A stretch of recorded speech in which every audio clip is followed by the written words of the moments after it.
Canada, our friendly neighbors to the north who seem nice on the outside until you get them in a hockey rink. Home of maple syrup, poutine, and Canadian bacon, which is just ham, let's be real. They've produced some amazing stars like Jim Carrey, Terrence and Phillip, and Justin Bieber.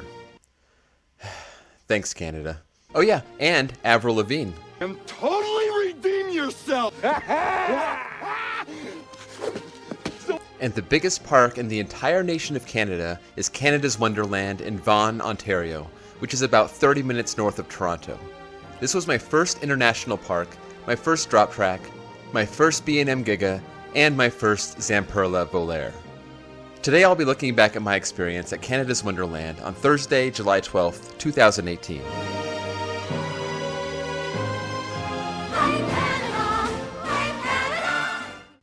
We left the hotel and punched the park address into the GPS.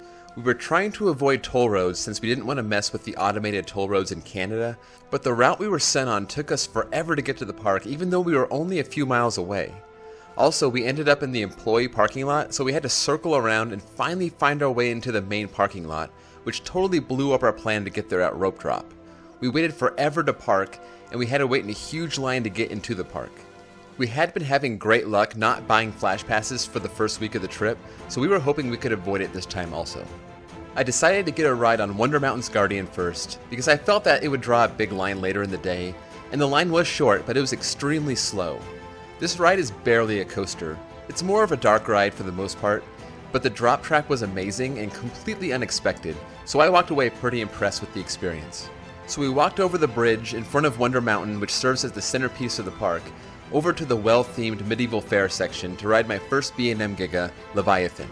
I really enjoyed this coaster. It has great airtime in addition to that amazing drop in speed. It does seem a little short, which makes it less than an elite coaster. We waited about 15 minutes on the first ride and went back around for a second, but the line had gotten a lot longer, so we waited over 20 minutes for the second ride. So then we got in line for Wild Beast, but the line was long and it was not moving at all.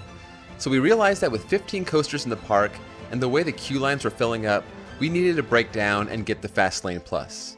We left the Wild Beast queue and went to a souvenir stand where we got the wristbands, and they ended up being about $65 American, which isn't too bad. We walked all the way to the other side of the park to grab a couple rides on Behemoth, which had about a 15-minute line that we were able to bypass with our Fast Lane Plus. This is a solid B&M Hyper, but it wasn't anything special, and the ride-ups had a bad habit of stapling. So then we walked over to Kidsville to get Subway for lunch, and one of the more bizarre things I've ever seen was that the Subway there didn't have drinks. And I'm not sure you'll ever see that at any food stand at any park other than here. Later on, we went to get drinks at another place which had one of the most confusing lines I've ever seen. And we of course were not in the right spot, but some good-hearted Canadian guests helped us out so we didn't have to circle to the back of the line. So after lunch, we hit some kids credits. The Vekoma Hang and Bang Silver Streak, and then the PTC Classic Ghoster Coaster. Both had pretty short waits. We were surprised that this Cedar Fair park had Kidsville, a kids area not themed to Snoopy and the Peanuts characters, which is where Silver Streak is, but then we wandered into Planet Snoopy for Ghoster Coaster, so apparently this park has two kids areas, which is kind of weird. So we walked over to the Bat, which is the park's Vekoma Boomerang, and it had a pretty big line, but it's not one of the rides that we could use our fast lane on. This would kind of be the theme for the rest of the day. We then made our way over to the Aerolooper Dragonfire, which was a fast lane ride, but was also a walk-on. This would also be a theme for the rest of the day. To add to the frustration, we went to Wild Beast, which was the line that we were waiting in earlier that made us decide to get the fast lane, and now it was a walk-on. And to make it worse, this ride was garbage. And that would also be a theme for the rest of the day. So next up was the Wild Mouse coaster, the Fly. This actually had a pretty long wait, and guess what? This was not a fast lane ride. We waited over 30 minutes for it, so we were getting pretty frustrated with our bad luck. But there was one ride that was a saving grace for the time being. The park's aero-suspended coaster, Vortex. Not only were we able to skip a huge line with our fast lane, this was easily the third best ride in the park and a top-notch suspended coaster. But back to the terrible luck. We went over to get a ride on Thunder Run, a Mock Rides powered coaster that opened with the park, and this line was over 20 minutes long and we could not use our fast lanes on it. Now it was time for a couple coasters that I was morbidly curious about, Flight Deck and Time Warp. First up was Flight Deck, a fast lane ride that was a walk-on, and we were actually able to grab the front row. This ride has perhaps the worst reputation of any coaster in the world, and it wasn't good, but in the front row I think I may have spared myself the brutality of this ride. I didn't think it was any worse than any other Vekoma SLC. Then there was Time Warp, the Zamperla Volaire, another Fastlane ride that was a walk-on. And what a pile this thing is. As soon as you leave the spiral lift, you start pounding your ears against the restraints, and all I could do is press my face against the chin rest and try to stabilize my head and hope it would be all over soon. Backlot Stunt Coaster was the last of the 3 clones that I hadn't ridden, and it was a nice break from the terrible coasters, but we jumped right back into the horror with Mighty Canadian Mindbuster. I still don't know which is worse, Wild Beast or Mindbuster, but either way, they both deserve to be torn down or RMC'd. This was the last of the 15 credits that we picked up that day.